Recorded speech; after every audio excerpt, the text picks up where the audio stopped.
कौन कौन? कौशल्यानंदन और दशरथ नंदन श्री राम। लेकिन ठाकुर जी हमारे कन्हैया के दो माई बाप, एक दिन के माई बाप, एक रात के माई बाप। कौन? रात के माई बाप हैं देवकी और वसुदेव जी, दिन के माई बाप हैं यशोदा जी और नंद बाबा जी। इसलिए इनको देवकी नंदन, यशोदा नंदन और भैया वसुदेव नंदन कहते, वासुदेव भी कहते और इनको नंद नंदन भी कहते हैं। एक बात और, राम जी के साथ में एक भैया है जो साथ में ही रहते हैं। कौन? लक्ष्मण जी। लक्ष्मण जी किसके अवतार हैं? शेषा अवतार है। राम अवतार में लक्ष्मण जी छोटे हैं, लेकिन कृष्ण अवतार में लक्ष्मण जी बड़े बनकर के शेषावतार श्री बलदाऊ भैया बनकर के आए। बोले भैया इस बार तो हम छोटे हो गए, अब अगली बार बड़े बनेंगे तब मजा आएगा। सोई राम जी बोले कोई दिक्कत नहीं, आप बड़े बन जाना। हमारा मानना है जो राम जी लीला छोड़ चुके वो सभी लीलाएं पूर्ण हमारे कन्हैया ने की। एक अंतर और सुनो, सातवां अंतर, राम जी की नगरी कौन सी है? अयोध्या। अच्छा, राम जी का एक शत्रु है रावण। रावण की नगरी कौन है? लंका। राम जी की नगरी अयोध्या है, रावण की नगरी लंका है। राम जी की नगरी साधारण है पर रावण की नगरी समुद्र में है स्वर्ण की। और हमारे कन्हैया का क्या हाल है? हमारे कन्हैया का हाल ठीक उल्टा। ठाकुर जी का शत्रु बढ़िया वाला कौन है? शिशुपाल। शिशुपाल की नगरी कौन सी? भारत। और हमारे ठाकुर जी कहाँ रहते हैं? हमारे ठाकुर जी ठीक उल्टे हैं। हमारे कन्हैया समुद्र में रहते हैं द्वारकापुरी बनाकर, वो भी स्वर्ण की बनाकर। इधर रावण की स्वर्ण नगरी, इधर हमारे ठाकुर जी की स्वर्ण नगरी। बोले भैया रावण अब तुमने खूब रह लिया, अगले बार जो है हम स्वर्ण नगरी में रहेंगे। शिशुपाल ही रावण था। एक ये विपरीत दशा देखी। आठवीं विपरीत दशा, रावण ने रघुनाथ जी की पत्नी हमारी मैया जानकी जी का हरण किया।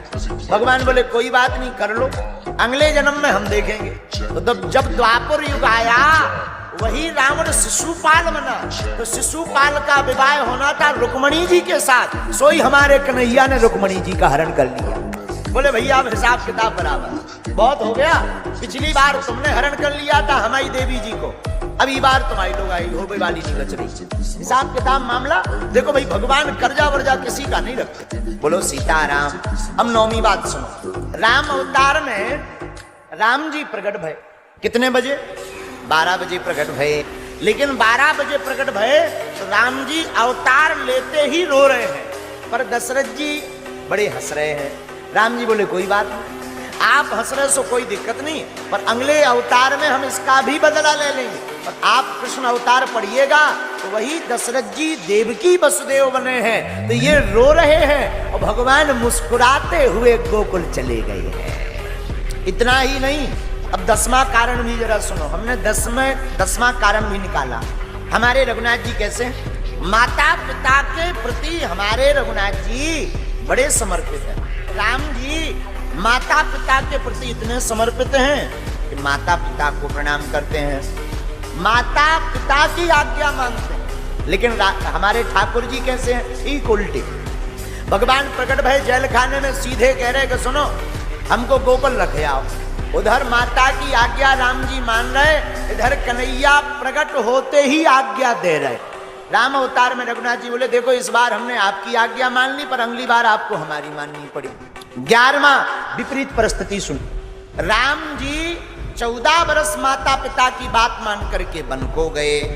माता पिता की आज्ञा मानकर हमारे रघुनाथ जी 14 साल के लिए वन को गए, माता पिता के लिए वन को गए। लेकिन हमारे कन्हैया में क्या विपरीत स्थिति है? ठाकुर जी के लिए माता पिता को कई वर्षों तक जेल में रहना पड़ा, तब सरकार आई। एक ये विपरीत स्थिति है। अब समानता क्या है राम जी में और ठाकुर जी में? समानता भी है। एक समानता तो हमारी नजर में ये है कि दोनों जनों ने एक काम एक जैसा किया। पूछो क्या? राक्षसी का वध एक जैसा किया। राम जी ने भी प्रारंभ में एक राक्षसी मारी और ठाकुर जी ने भी प्रारंभ में एक राक्षसी मारी। राम जी ने जिस राक्षसी को मारा उसका नाम था ताड़का, और ठाकुर जी ने जिस राक्षसी को मारा उसका नाम था पूतना। अच्छा, एक और समानता है इसमें, ताड़का नाम में 3 अक्षर है और पूतना नाम में भी 3 अक्षर है। ये भी राक्षसी है, वो भी राक्षसी है, लेकिन इसमें भी पूरी समानता नहीं। एक विपरीत स्थिति भी। पहली विपरीत स्थिति यह है कि ताड़का को मारा तो नेत्र खोलकर मारा, लेकिन पूतना को मारा ठाकुर जी ने तो नेत्र बंद करके मारा। दूसरी भी विपरीत स्थिति। पहली स्थिति में गुरु आज्ञा से ताड़का को 5 बार गुरु जी ने कहा कि मारो, मर्यादा में मत पड़ जाना, ताड़का है, स्त्री समझ करके छोड़ मत देना, राम मारो। आप कभी वाल्मीकि रामायण पढ़िएगा, उसमें बड़ा अच्छा वर्णन आता है।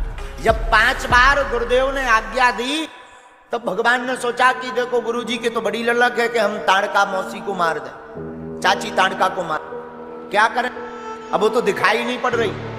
तो रघुनाथ जी ने बाण लिया, बाण के तार को खींच करके टंकार मानो ताड़का को बुलाया, सोई ताड़का दौड़ी चली आई, और जैसे ही दौड़ी चली आई एक ही बाण मार करके ताड़का को भगवान ने मार।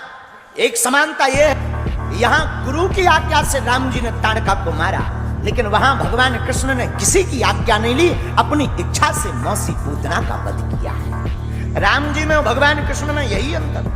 बोले भगवान राम की जितनी लीलाएं शेष बची थी उन्हें भगवान कन्हैया ने पूर्ण किया, उनका ही पावन ग्रंथ श्रीमद् भागवत है। इसलिए राम और कृष्ण दोनों में अंतर नहीं है, दोनों एक ही है। जो इनमें भेद मानता है वो